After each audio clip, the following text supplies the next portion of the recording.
Hi. Okay, guess what? This is a post-game commentary because short story short, I accidentally deleted my um my camera video. So you're gonna have to listen to a few background sounds because my microphone likes to pick them up. And however, wait, um, and that kind of stuff, stuff like that. But obviously, there's still gonna be music that should blend it out. But my voice should be clear still. So yeah, I'm just gonna do a post-game commentary. This is Blatle, Week 7 RoDL, the Week 6 RoDL. I mean, um, they brought Latios, Urshifu-Rapid Strike, Sylveon, Bronzong, Vanillux, and Golurk. I brought Quinton, My name is Mysterio. Banneret, Waymore, Endgame, Financial, and Zapdos, as you can see. Now, obviously, I know the results of this battle already. This is post-game, right? So I'll just try to remember my thought process during it, because I shouldn't have deleted the camera footage. Whoops. So I was thinking... who do I name this? I didn't want to see Golurk very much. I wanted to see... Okay, so, yeah, I didn't want to see Golurk that much, but I disguised myself as Quinton. My name is Mysterio. Or Quinton disguised himself as Foymore, because I thought maybe I would see, like, a sort of a Bronzong or a Vanillux lead, to set up something, like Rocks, or Veil, or Light Screen, and Reflect. Right, so they have all the Pokédexes filled out, so good on them. I do not. Yeah, so they went and led Brain Freeze, which is going to be the Vanillux. So right away I thought, okay, there's no way there's not going to be an Aurora Veil. So I led Foymore here. Obviously, I didn't lead Foymore. I'm disguised as Foymore. They're going to feel comfortable here because obviously a Blizzard is going to obliterate Foymore, but I'm not Foymore. I'm actually Quinton. My name is Mysterio. So I thought right away, okay, there's going to be an Aurora Veil. Let's just knock off here and, like, get rid of its light clay. But then they just are faster than me and they just use Blizzard. And Blizzard completely obliterates Quinton in one shot. Yeah, it's Choice Scarf Vanillux with Blizzard. And right away I'm thinking, okay, that's actually a problem. Okay, because I did not bring Thick Fat. I didn't actually think they were going to bring an offensive Vanillux because I have Endgame here with the, potentially Thick Fat, and those other abilities weren't that amazing, but I ran Scrappy. It just so happened I ran Scrappy just because of Golurk. That's the only reason. So I could have very well brought Thick Fat, but I just didn't. So right away, this Vanillux is a problem. Right, so in order for me to tank these hits, I need to use Calm Mind. If they switch, at least I get a boost up. But if they stay in, that's actually good because I can take Blizzards from this thing. I'm not really good at switching in, but they actually switched out this turn. And they go into World Breaker, which is Golurk, right? So that's not good at all because Golurk is going to be faster than me, or more than likely, I did put a little bit of speed on Musharna for the Bronzong, so I could be faster here. But the Hail will tell us who's faster, and the World Breaker is hurt by Hail first, so World Breaker is faster than Finastral here, so I have no choice but to switch out because obviously I cannot take a Poltergeist that will obliterate me. Now here I was thinking maybe, Poltergeist is a little obvious. I don't think they're going to go for it.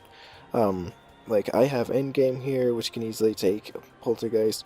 Banneret can easily take a Poltergeist. I don't think they're going to use Poltergeist. Like, it's too obvious.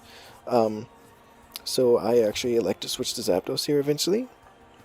Thinking, like, there's no way they push Poltergeist. I think they're going to go for something else. Like, they might try to Thunder Punch for Banneret, or they might try the fighting move. So yeah, I don't go Banneret. As you see, I was very close to, but I didn't think they were going to Poltergeist. I really didn't. But looking at this now, it's a little more obvious that they would, because I do have a boost up, and they can't really risk me not, staying with the boost, so they Poltergeist me. Zapdos won't really like this very much, and as you can see, that does a truck like a lot of damage. It's actually a critical hit, which is unfortunate, but it doesn't really matter too much. It was going to do half to me anyway, so it would be able to two-shot me with it anyways. Obviously, it doesn't help the stress, though, in the middle of the battle. Neither does this losing Quentin My right name off is the bat. Mysterio. That was very unfortunate.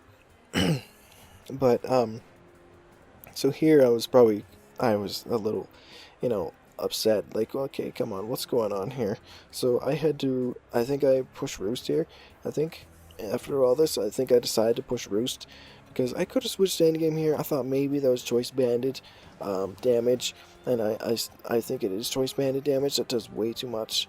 That does a lot of damage to Zapdos. And I put a decent amount of bulk on Zapdos, I think, this week. Switching to endgame is not the best idea because it could have Dynamic Punch and No Guard, which will be super effective, and Iron Fist boosted, and, well, no, if it's Iron Guard. No, never mind, not Iron Fist boosted, but it's still super effective and it confuses me. But I just decided to roost here. I was running out of time, actually. I just decided to roost because, if they were going to knock me out, they were going to knock me out, and then the crit would be unfortunate. They switched, which was great. So they go into Starlight, which is Sylveon. So this is what I wanted to see with Zapdos. I did bring tech for this. I brought Metal Sound so I can, actually hurt the Sylveon, because obviously I don't really hurt the Sylveon. We're both going to take Hail, and obviously it shows that I'm faster, but that's not a surprise. So I'm going to get some more leftovers, and I see that they're leftovers, which again is not really a surprise. It's Sylveon. It could be off, obviously it could be offensive, but not this time, so I'm going to try to reveal the Metal Sound here. I actually have 64 Metal Sounds. I didn't really realize it, but that's a lot. So yeah, I go for Metal Sound. Obviously, I'm going to harshly lower its special defense, as it goes for a Hyper Voice here. Mystical Fire, sorry. Excuse me, I'm yawning here. Mystical Fire, so that's going to lower my special attack, but it's still at -2. So I'm still going to hurt this Sylveon. Like, it's not going to tickle anymore. It's going to actually, put it closer to the point of unconsciousness. But I just decided to roost here because, I need my health. They may switch, but I need my health. I can't even start to whittle away because I need my HP for some other things like the Urshifu. I need it for the Urshifu here. Yeah, so they switch. And they switch into Brain Freeze again, which is the Vanillux, which is like, okay, that's not good at all. Now I'm back to square one, because had I Thunderbolted there, it could have done some good damage. I'm not sure if they predicted me to roost, really, but because I just harshly lowered the special events, they could have went for an attack, I guess. Like, I could have Thunderbolted. It would have hurt this offensive Vanillux. It's not the most bulky thing in the world. It's not frail, but it's not that bulky. And it's apparently glitching. Why is it doing that? Okay, so wow. Okay, there we go. A little bit of glitch there, but anyway, I choose to switch to Fen Astral because that's the only thing on my team that can actually take 2 blizzards, and she does not take them very well.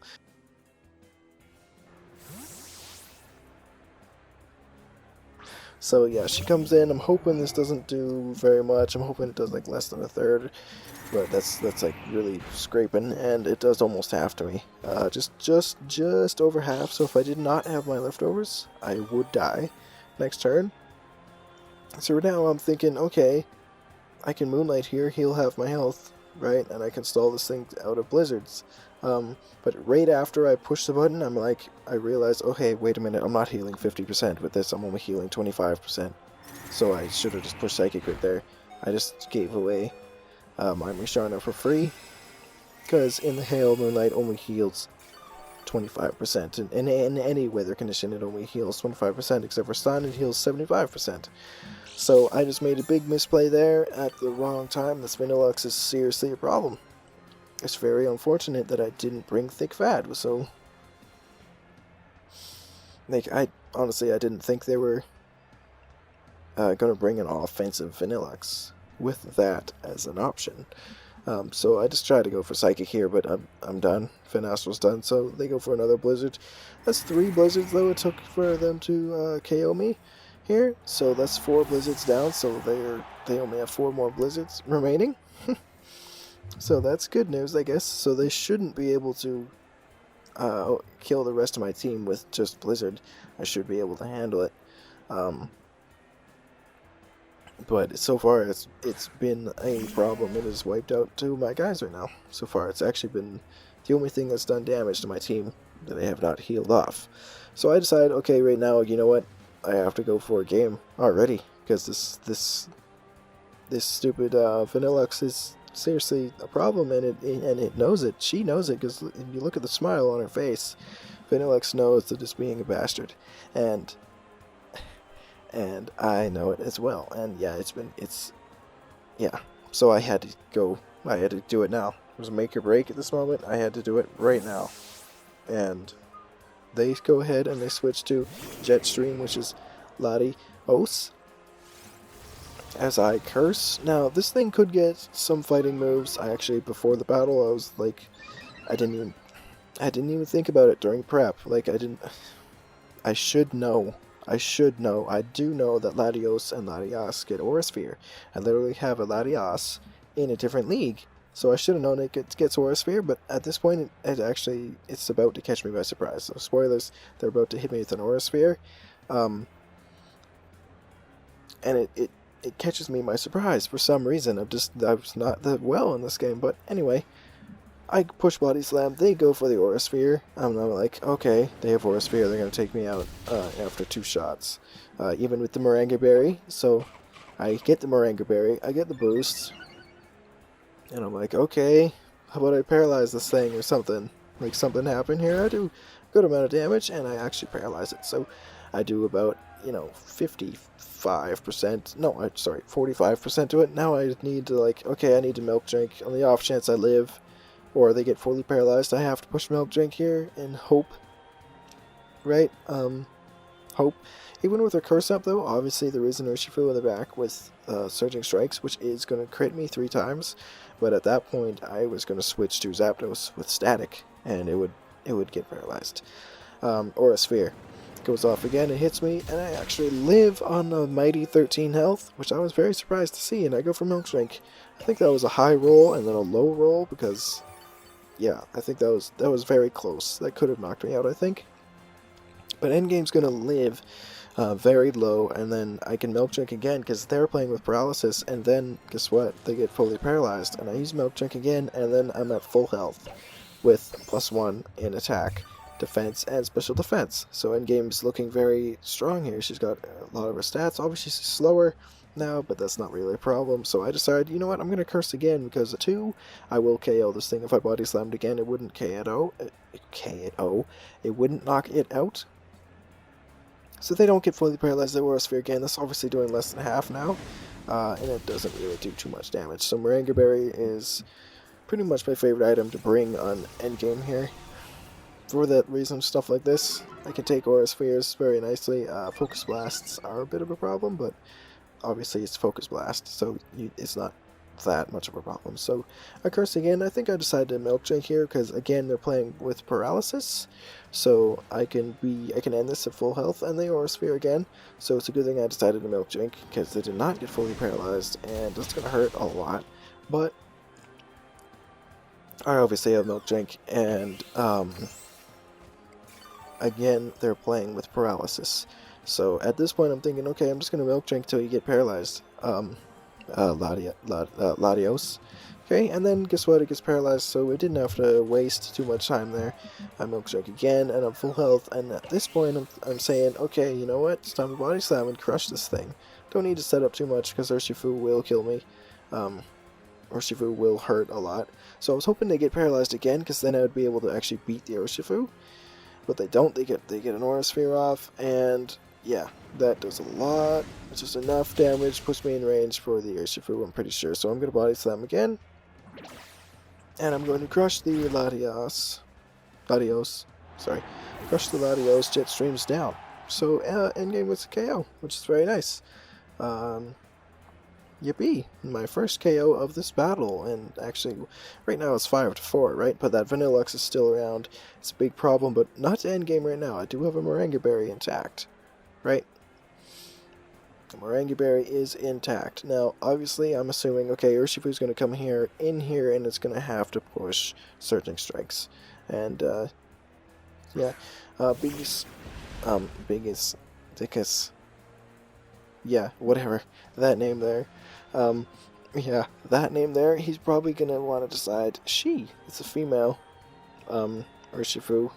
Most of my team is female, but anyway, I decide, okay, you know what? I'm gonna switch to Zapdos. I'm gonna watch you get paralyzed. Okay, Urshifu. Okay. So yeah, I switch endgame out. Obviously, I'm very confident Surging Strikes is coming, and if they close combat, it's still not going to do anything. So yeah, they're Surging Strikes. Now, I know this should do less than half to me unless it's banded. So yeah, the first one hits me, doesn't do very much, and I do not get static. Second one hits me, doesn't do very much, I do not get static, and the third one hits me, it gets me to half, and I do not get static. So, in the battle, I'm thinking, okay, that was very lucky of you. Wow, no static after 30% chances. That is very lucky. Well, I'm going to roost, because if you hit me again, obviously I am going to heal, and you can get paralyzed. Like, get paralyzed, Urshifu. Do it already. Right, that's what I'm thinking, so I roost here. I'm thinking they're going to Surging Strikes again to try to knock me out, because that did about half to me. And they do Surging Strikes again, so here we go, another 3 hits on Zapdos with our static. Right? Oh, sorry. And that's 2 of them with a crit, and the third one I thought maybe would knock me out, but no, it doesn't. I live on 9. And still no static, so I'm thinking, okay, is Surging Strikes a contact move, or what is going on here? Like, I was starting to get frustrated here, and I kept going, like, I kept counting how many times they've hit me, and, yeah, if I haven't battled when I was live, obviously, I know it now, they are, protective pads. They are immune to static, so they U-turn. They are completely immune to all contact move things like static, rocky helmet, flame body, iron barbs, all that jazz. They're immune to all those things with protective pads. Now, I didn't think about it at all in this battle. However, that is actually one of the things I did think about when prepping. I was like, okay, you could easily just bring protective pads, and that's actually a very good bring, right? Like, so I was thinking that, and guess what? When the battle started, I just became numb to what I was thinking about during prep, so I did not see it, I did not guess that at all in this battle, but it is very obvious when you take into account the 0 for 7 static. That is pretty much impossible, that cannot happen. Static is like Scald, and it's like, it says it's on paper it's 30%, but in game it's not 30%, it's like not. It's very high chance, it seems like. So I was getting pretty frustrated though, because I thought I was getting very unlucky. But now we have the Vanillux in my face again, and what can I do? It just gets to fire off a Blizzard. Zapdos gets 1 shot, obviously. Endgame gets 1 or 2 shot. It will be close, probably 2 shot. At this point I'm looking like, okay, what do I need? What do I not need on my team? Okay, who do I want to sack? Right? So, and Banneret will take 2 of them. Well, Banneret will go down to 2 of them. So I decide, okay, you know what? I've had enough. Just goodbye, fool. Come on, push it already. 5 seconds. I decide, okay, goodbye, Fuemore. You're useless in this match, I decide. Which obviously is not true. Fuemore is not useless here. And so obviously I'm going to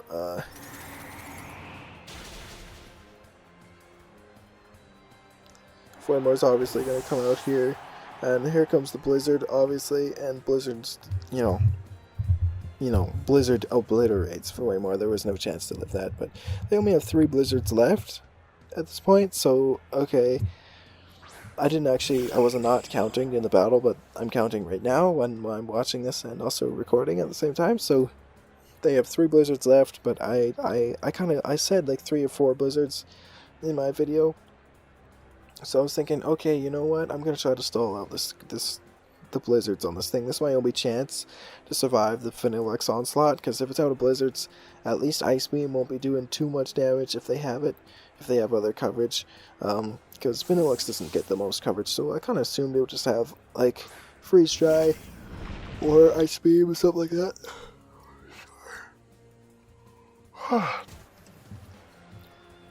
But then they switched to World Breaker, so they must have assumed that I was going to try to be a rat and stall out their blizzards with Roost.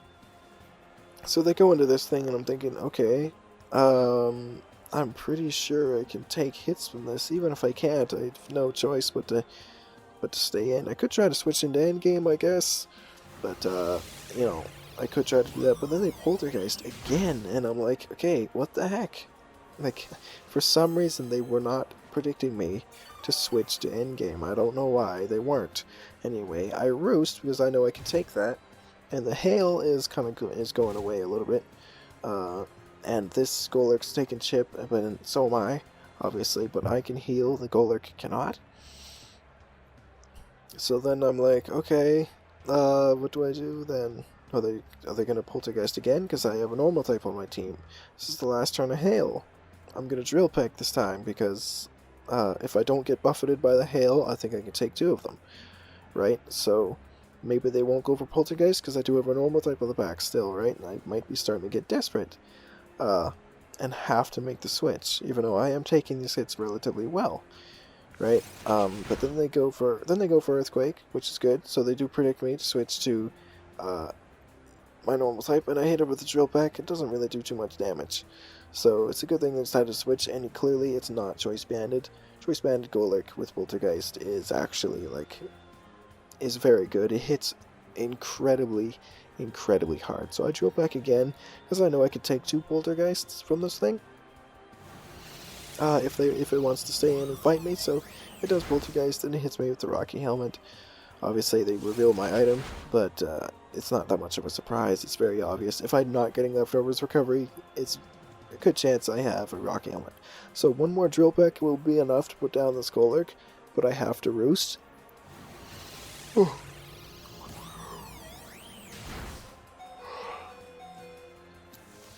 I actually predicted a switch. Sorry, I'm yawning like a madman. I predicted a switch, obviously, with Roost, and there was no switch. So, yeah, I heal more. I was also sort of thinking, at this point, can I stall out their poltergeists? Do you only get 8 poltergeists? Because I actually didn't know how many you get. As a matter of fact, I still don't know how many you get. Here, I'll throw the number on the screen here. How many poltergeists you get? Because I actually still don't know. I thought it was 8 because, you know, a ghost type move with over 100 base power that usually works is very strong. Ghost type moves are incredibly good. Ghost is a good typing without pursuit. Ghost is one of the best types probably in the game for offensive damage. So they poltergeist again, and I do apologize for you know, constantly pushing Roost here. I thought you only had a limited amount of poltergeists and I would be able to stall them out. That's what my reasoning for constantly pushing Roost here was. And also, as you can see, I was healing a little bit here. I was healing more than they were dealing to me, so I was thinking, okay, they might try to switch soon. If they're going to run out of poltergeists, they might try to switch soon. They're clearly not gaining anything. I'm the one who's gaining things, but obviously playing with critical hits. Or I'm not playing with critical hits, I'm playing with the Fates. And they switch World Break. And then go back into Vanillux, which is bad, because I don't really want to see this. Oh god, stop yawning. I'm going to seriously, give me the Charlie horse myself or something. So I roost on their switch. Obviously, I did not predict them to switch. I thought we were just going to stay in. So I'm going to be buffeted by the hail, and now I'm thinking, okay, I think I can take 1 blizzard. Let's see if I can stall this thing out. Oh, blizzards. I'm going to roost again. Alright, so instead of stalling out poltergeist, stalling out blizzards. So I get hit with a blizzard, and yeah, it does a lot of damage to me. Obviously, I am not living another one. But I have to roost, or I don't have to roost, I roost anyways. To try to stall this thing out of blizzards. Now, I think it's down to 2 more blizzards. Right, so with 2 more blizzards, it could end this game right now. So I just roost again, it doesn't really matter. And it goes for blizzard. Pretty much, and I think it's down to 1 more blizzard, 1 or 2 more blizzards. I think I just lost count. There's 1 or 2 more blizzards, and I have 2 guys left. and I have to go end game here and just, I don't know, hope that, you know, because if it has 2 blizzards, it could just end this game right now. If it has 1 blizzard, it's obviously going to save it for Zapdos, but I didn't know how many it had left. I just knew it was getting low, but I pushed a Milk Drink here because I'm thinking, okay, you know what, I got to try to stall this thing out of blizzard. That's my only chance here. Right, so that was my intention, but then they switched the Vanillux out. Obviously, it is the MVP so far of his team, and I've only gotten 1 KO so far. I just knocked out the Lati Os, and then Urshifu comes back in, obviously, and then I Milk Drink, and then it gets hit by the hail. We both do, and that reveals that it's faster than me. So on base speed, normally endgame actually is faster than Urshifu. But I didn't put enough speed in there to guarantee that. Maybe I should have. Maybe could have done something sneaky there, but they had hail and they would have seen that coming. So I have to go Zapdos here. I have a teensy-weensy little bit of chip. They go for close combat, which is good. So, and again, I'm thinking, okay, there's a chance for static again. Then the hail stops, and then, like, you know, I don't get static again, and I'm thinking, okay, come on. I was getting pretty mad actually that I wasn't getting static. Oh, not that mad. I could be madder than that. But anyway, I decided, you know what? Okay, Thunderbolt time. Because if they go Vanillux, I could miss a Hurricane. Actually, no, hail doesn't affect Hurricane accuracy, but they go for U-turn. And I was thinking, okay, static, come on. Obviously, I was hoping for the static, because if Urshifu's paralyzed, it's not that big of a threat. Yeah, if it's burned, it's not a threat. If it's paralyzed, it's not a threat. If it's sleeping and frozen, it's not a threat. It does not like status. It doesn't really care about poison very much, but it does if it's a bulk upset. Anyway, so they U-turned, and then they can just go into anything here. They go into Starlight, which is Sylveon.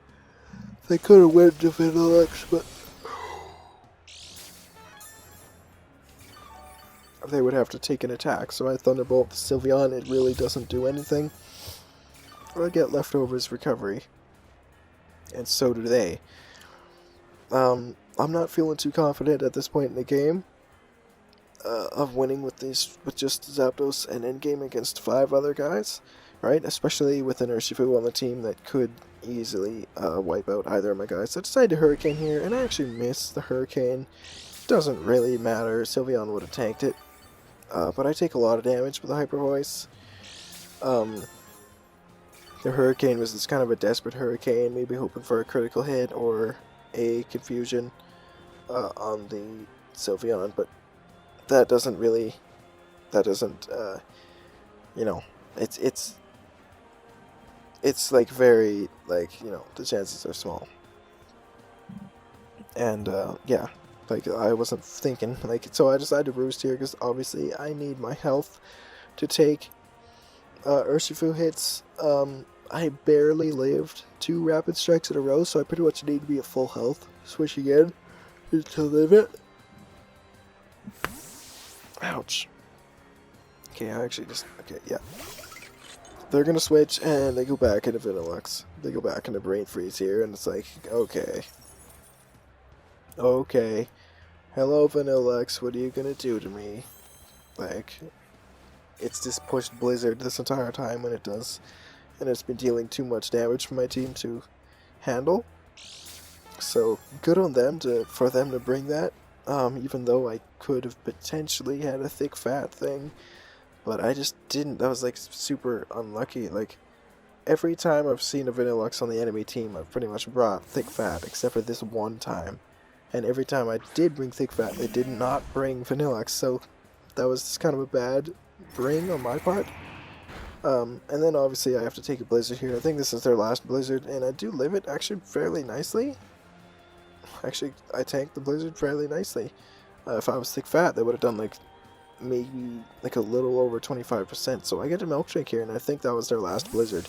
So this Vanillux is no longer as big of a threat, but at this point, like, obviously Urshifu can 2-shot Zapdos, and it can 1-shot endgame, so I'd have to make a prediction here are they going to close combat or are they going to Surging Strikes? Even if they do Surging Strikes, or even, yeah, if they Surging Strikes and I stay in and make the right prediction there, I need the paralysis. So I decide, okay, you know what, I have to switch to Zapdos. It was a very fast decision, clearly. I thought maybe, okay, maybe I can take 2 Surging Strikes, maybe I can get lucky here, but there's Hail still, and I'm chipped a little bit. They go for Surging Strikes, or actually no, what I was thinking at this point was, okay, if they go for Surging Strikes, I get another 3 chances at Static. Right, so I take those, like, not well, and clearly it is very clear I cannot take another round of that. Especially after the Hail here. I do not get my leftovers because of that Hail. Or the Hail hits me, and I do get the leftovers, but it's nullified, you know what I meant. Anyway, clearly I cannot live a, Surging Strikes here. Do I, like I was looking, okay, I have 2 guys left. Do I switch back? Because there's no point. I'm thinking maybe this thing was scarfed at this point, but obviously I know after the battle. It is protective pads. Well, first of all, he told me. Second of all, it is kind of obvious for the amount of times this thing did not get paralyzed here. So I take 1, and again, no paralysis, and the second one kills me. So, yeah, that was unfortunate. And I was thinking, okay, I just went 0 for 14 on Static. What the hell just happened? But no, I didn't. Protective pads. So I left this game thinking I was completely robbed. I should have been dealing with a Urshifu that was paralyzed, but no, not the case whatsoever. So I'm thinking, you know what, maybe I can live a close combat. Like, maybe I can live a very small chance. I'm probably not going to, but you know what, maybe I can. Maybe I can. I'll just body slam it, because if I paralyze it, you know what, I have a chance to beat it. But, you know, it's not likely. I get hit with the close combat, and yeah, I do not live that close combat. And endgame goes down. No chance to live that close combat. So I do lose to Blatle there, and that is, I believe, a 5-0 loss. Yeah, that's a 5-0 loss in week 6. That's week 6. And that's not what I wanted to see, clearly. It was against Blatle too. I wanted to, you know, I wanted to be impressive for that, but I did not prep as long as I wanted to. Anyway, talking about my team here, obviously Quentin got obliterated by a Blizzard. There was not much to talk about there. I tried to use knockoff to smack off a Light Clay, predicting a Aurora Veil, but I was incorrect, and I actually did not switch U-turned with Grass Knot or Extrasensory. Completely forgot. Banneret was very good, actually, at stopping Golurk. Banneret was very good at stopping Urshifu. Obviously, they didn't come into play. Fuemor did okay. Got obliterated by a Blizzard. I just sacked her off. She didn't do okay. What am I saying? Fuemor did okay. I was thinking of a different match entirely. She died. Endgame was my MVP, because she got the Wyoming knockout, and she beat the Latios in a fair combat. No cheats. Fen Astral was, again, I didn't get to push anything. I pushed Calm Mind and Moonlight and died. So a lot of my guys did not do anything. Zapdos was, again, also very good, tanking hits from the Urshifu, but clearly not tanking it well enough, and getting killed by it eventually. So that's really my team. There's not really much to talk about there. I get, you know, wiped out. Like, most of my guys didn't do anything. Yeah, most of my guys didn't do anything. It was just kind of just standing there. There is no more footage for me to talk over right now, so I was really quick to get out of there, I guess. I was probably rather upset. I was rather upset. Obviously, I'm not really stressing about it now, but most of my guys did not get to push a move. Fen Astral got to push Calm Mind and Moonlight, which obviously that's not really counting as pushing a move. Fuemor did not get to push a move, and Quentin did not get to push a move. That's 3 guys on my team completely obliterated by Blizzard, did not get to do anything. Zapdos and Endgame were my 2 only guys that really did anything, and then Banneret stopped at Golurk. But that's about it. Right, so that's really talking about my team there, and that's the whole battle. Really, it was an okay game. It was probably a good game on his point of view, because, you know, he slaughtered me, And it was probably rather a letdown because I was trying to, chirp a little bit. Like a long time ago, last season, I was hoping to play him in the finals. I did not make it to the finals, neither did he. But, yeah. This was my first battle against Blatle, and it was not how I wanted it to go whatsoever. I wanted to do more. So next time I play him, I will hopefully have a lot more time to prep. I don't really remember why I didn't have much time to prep. I probably did. I just decided not to. I don't know why. But, yeah, next time I play him, I'll definitely be more impressive than that. That was pathetic. Like, there's no question that was a pathetic performance. So yeah, next time I play him, it will be a lot better. But anyway, sorry, I decided to accidentally delete my camera footage, and it was not live. Hopefully you still enjoyed my post-game commentary voiceover. Anyway, that's going to be everything for me. Yeah. I'll be looking forward to the next battle against Blatle, and that rhymes, and it's starting to be annoying. I'll be looking forward to the next battle against Blatle, okay? So yeah, that's going to be it for me, week 6 battle, and I'm done, okay? So thanks for listening and watching. Smell you later.